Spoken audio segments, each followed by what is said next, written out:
O Senhor esteja convosco. Proclamação do Evangelho de Jesus Cristo segundo João.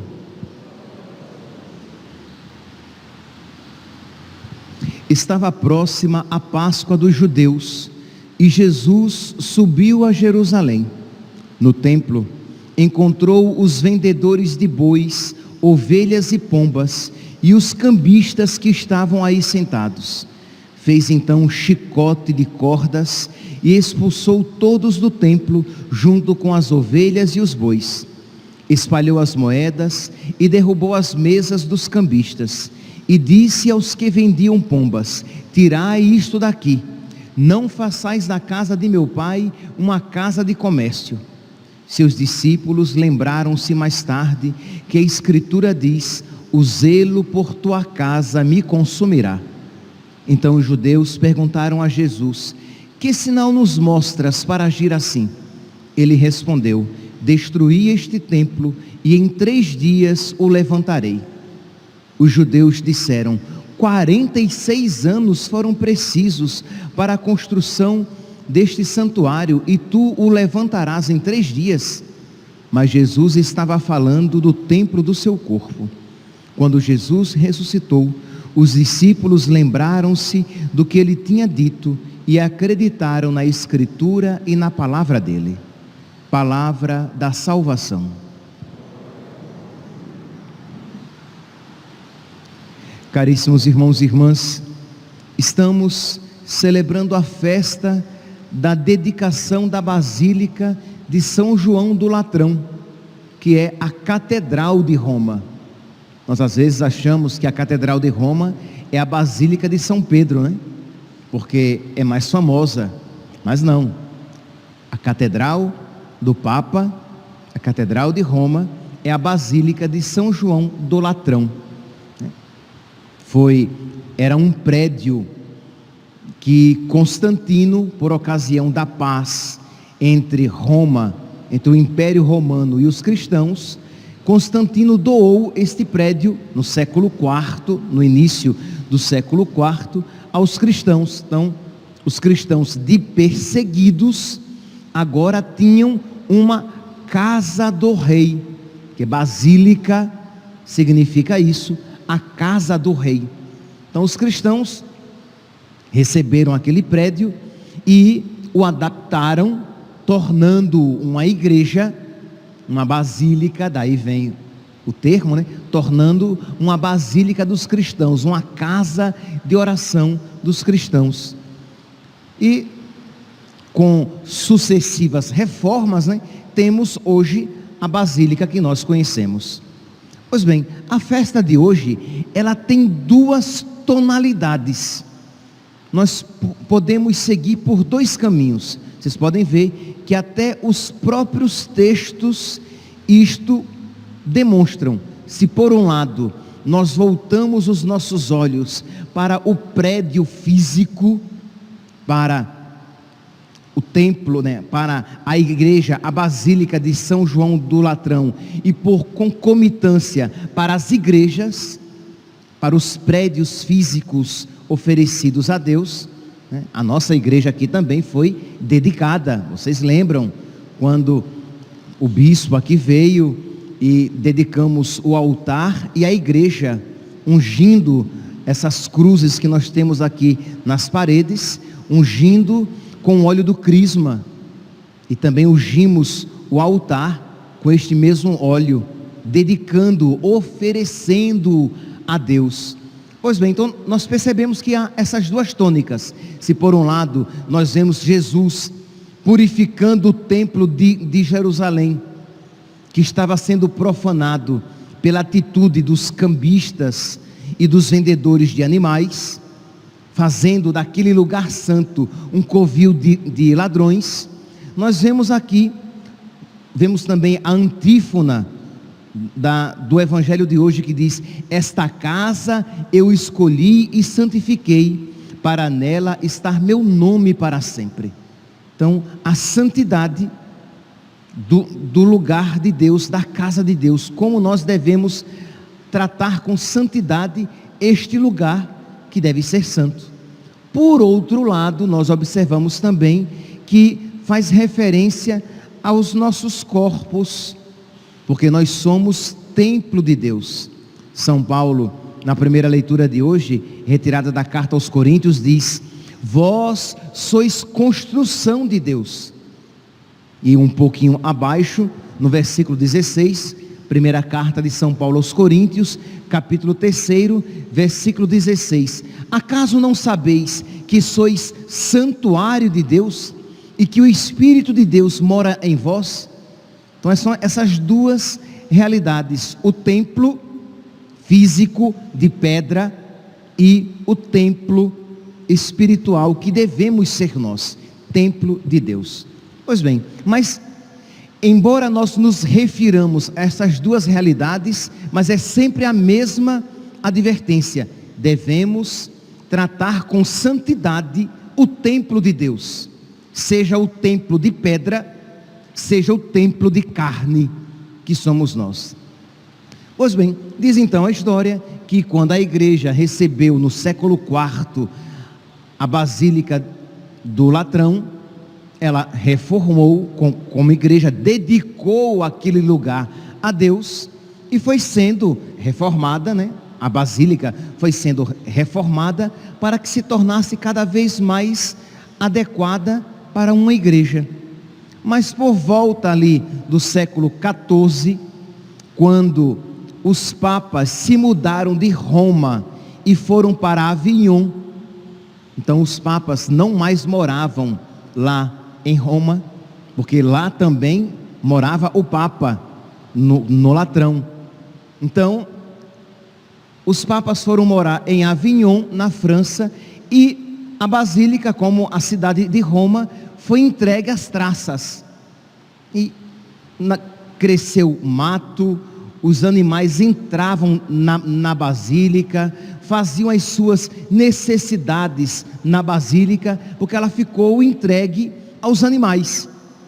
Aquela Basílica foi profanada, as pessoas ali entravam e saíam para fazer quaisquer coisas, não era mais um lugar santo. Quando os papas então retornam para Roma, aquela Basílica então, que estava entregue aos animais, ela foi então reestruturada e rededicada a Deus. Ela foi purificada, ela foi novamente adequada como um lugar para o culto e foi rededicada a Deus. Por quê? Porque ela tinha sido profanada, e uma vez profanada, tinha que ser purificada, dedicada. Meus irmãos, este gesto da igreja lá na Idade Média deve nos fazer então refletir sobre este ponto. Uma igreja física, uma vez profanada, ela precisa ser purificada e novamente dedicada a Deus, da mesma maneira que quando você, batizado, comete um pecado e você profana este templo, este santuário de Deus que é você precisa se confessar, suplicar o perdão de Deus, para que novamente você seja purificado. Nós, aqueles que acompanham com mais atenção as redes sociais, vão ver que no mundo houve e tem havido com mais frequência profanações de igreja, por todo o mundo. Igrejas que são invadidas, pichadas, imagens que são quebradas, sacrários que são destruídos, igrejas que são vandalizadas. E quando isto acontece, quando um vandalismo, uma profanação acontece numa igreja, ela precisa ser novamente purificada para ser oferecida a Deus. Mas, como se isso já não fosse ruim, existem coisas infinitamente piores, Porque se é triste, e é muito triste, quando vândalos, pagãos, invadem as igrejas e as destroem, quando é triste, terrível, quando pagãos profanam as igrejas, quebrando as imagens e fazendo coisas piores, é infinitamente mais triste quando os próprios cristãos permitem e fomentam a profanação nas igrejas.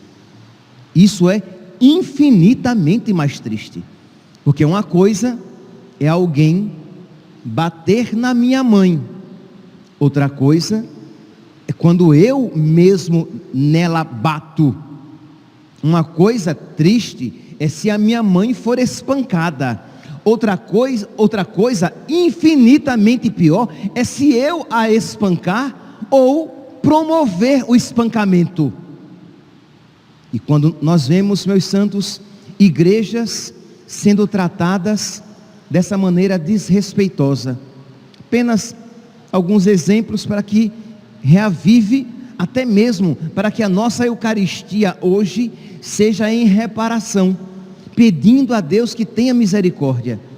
Por esses meses, na Espanha, foi permitido que numa igreja conhecida, famosa, bonita, ali fosse gravado um clipe por um grupo chamado Ateu, em que uma dança sensual e promíscua era realizada, gravada, um clipe ali gravado, dentro da igreja. Aquelas duas pessoas mal vestidas, vestidas de uma maneira sensual, dançando em ritmo promíscuo, dentro de uma igreja.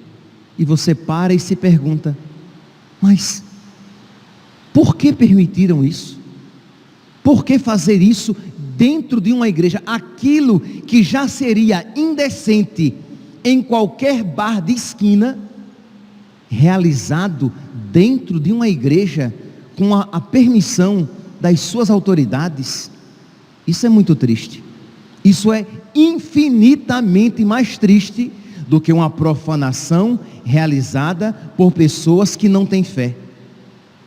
Há alguns meses também, neste período de tempo, nós víamos pelas redes sociais, uma igreja no Rio de Janeiro que aceitou que um ato de invocação a demônios, a entidades pagãs, fosse realizado dentro de uma igreja. Isso divulgado e transmitido. Invocação de entidades pagãs, com danças ritualistas, promovendo a invocação de demônios, porque as entidades pagãs são demônios, e ali realizado dentro de uma igreja, com a lâmpada do sacrário acesa, na presença de Jesus sacramentado. E você pergunta, mas por que isso? Por que então cada um não fica no seu quadrado? Isto é, você realize os seus atos ritualísticos da sua religião no seu lugar. Mas por que permitir? Entende? Por que nós permitimos que isso se realize em nossas igrejas, profanando as nossas igrejas, profanando as nossas liturgias, ritos de candomblé dentro da igreja, durante a liturgia católica? E nós nos perguntamos, mas isso agrada a Deus? Um rito de candomblé realizado durante uma liturgia católica, isso agrada a Nossa Senhora? Não posso acreditar que isso agrade Nossa Senhora. É óbvio que isso não agrada a Deus, não agrada a nossa mãe, a Virgem Maria. E isso, meus santos, tem sido realizado e promovido. Então, pedir perdão a Deus por essas profanações realizadas e promovidas por aqueles que deveriam salvaguardar a santidade do templo e a dignidade da liturgia. Mas, meus santos, tirando este aspecto grave, gravíssimo, nós também precisamos lançar o nosso olhar para o templo de Deus, que somos nós. Isto é, quando nós pecamos, quando nós compactuamos com o pecado, nós também profanamos o templo de Deus, que somos nós, porque seria muito fácil apontar o dedo para estas profanações que acontecem. Seria muito fácil isso fazer, mas não tomar uma postura igualmente zelosa pelo templo de Deus que somos nós. Isto é, também entristecemos a Deus quando nós, que a Deus fomos dedicados, que a Deus fomos oferecidos no dia do nosso batismo, quando nós voluntariamente, não obstante a advertência de Deus na nossa consciência, nós nos entregamos àquilo que desagrada a Deus. E não pense aqui necessariamente a coisas terríveis, mas aquelas realidades que você sabe que entristecem a Deus.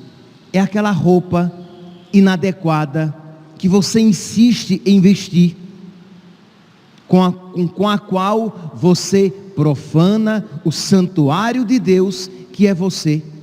São aquelas músicas de letras inadequadas, de letras que cantam o pecado e que você insiste em escutar enquanto dirige.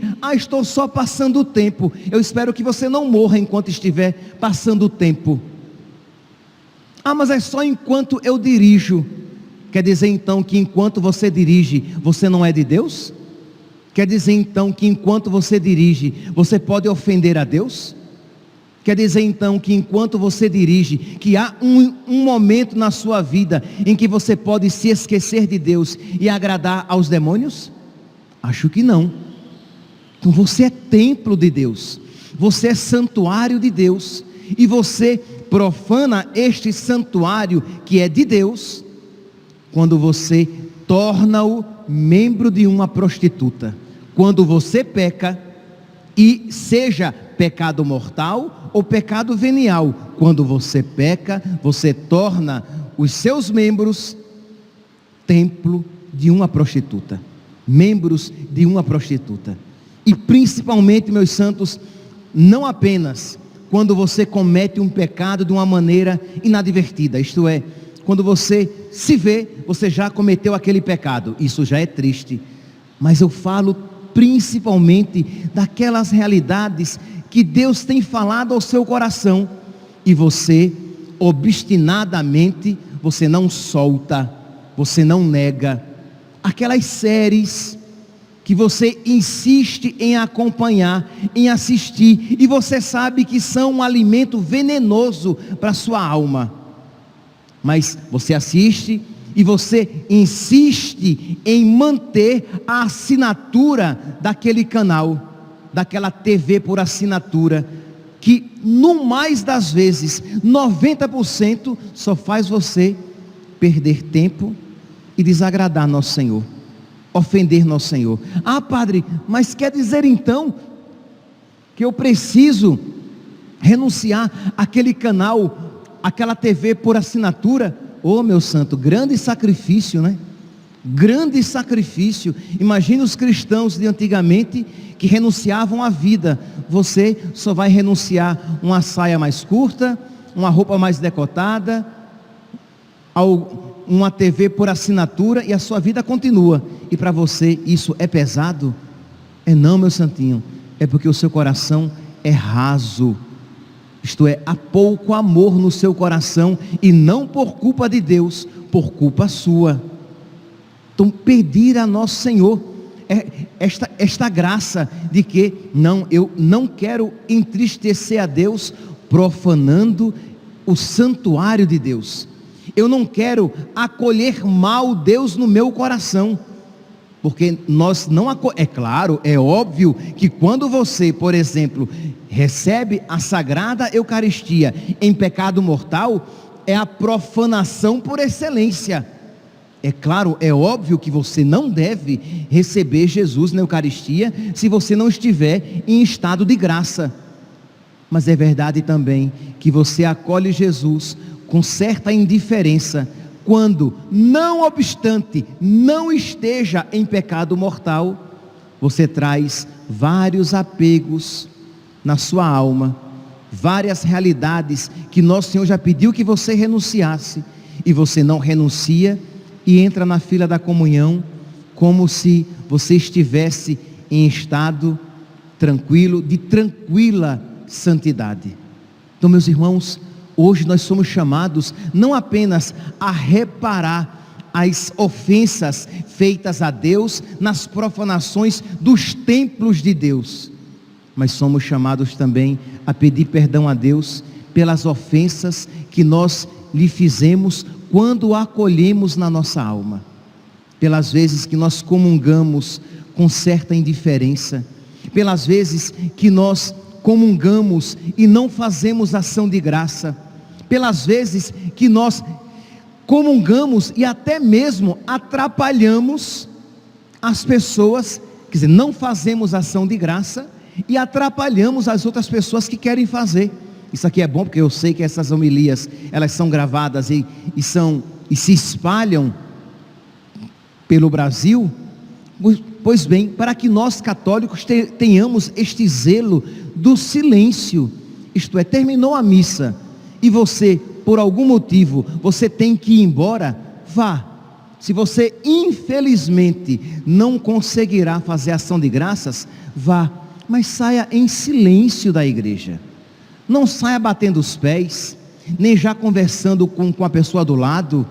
Por quê? Porque se você não vai rezar, se você não quer rezar, ou se você não poderá rezar, outras pessoas querem e vão rezar.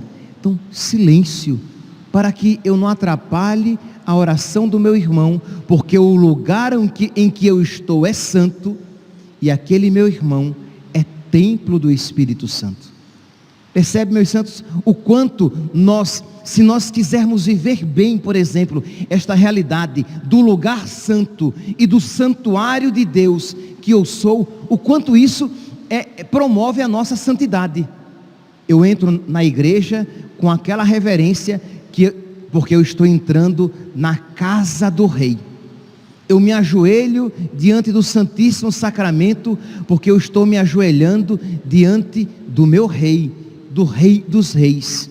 Eu vou me sentar no meu banco, e eu cheguei um pouquinho antes de começar a Santa Missa, e eu vou conversar, eu vou rezar, eu vou dialogar com o meu Rei, com o meu Senhor, com o meu Deus, que é verdade, que está no sacrário e que está dentro de mim. Então percebe que são essas duas realidades com as quais nós católicos convivemos. Um protestante, por exemplo, ele crê que Deus está nele, é verdade, mas o católico, ele crê que Deus está nele e crê que Deus está fora dele, está no sacrário, está ali, fisicamente presente. Então, é toda essa realidade que deve nos levar à oração e que deve fomentar a nossa santidade. Você volta novamente os olhos para você. Você vai escutar uma música e você pergunta: Deus está aqui comigo, Deus é meu hóspede, eu vou entristecê-lo ao ouvir esta música? Você vai comprar uma roupa e você vai vestir o templo de Deus, e você se pergunta: esta roupa manifestará a santidade do santo que eu carrego em mim? Entende? São realidades que, se nós vivermos profundamente, nos santificam. Então seria, repito, muito fácil se nós apontássemos para as profanações que acontecem lá fora, mas se nós não batêssemos também no peito pelas profanações que acontecem aqui dentro. Que nós hoje então, meus santos, nesta santa celebração, nós façamos reparação, nós peçamos perdão a Deus pelas profanações que acontecem na igreja exterior e peçamos perdão a Deus pelas profanações que acontecem no santuário interior. Louvado seja nosso Senhor Jesus Cristo, para sempre seja louvado.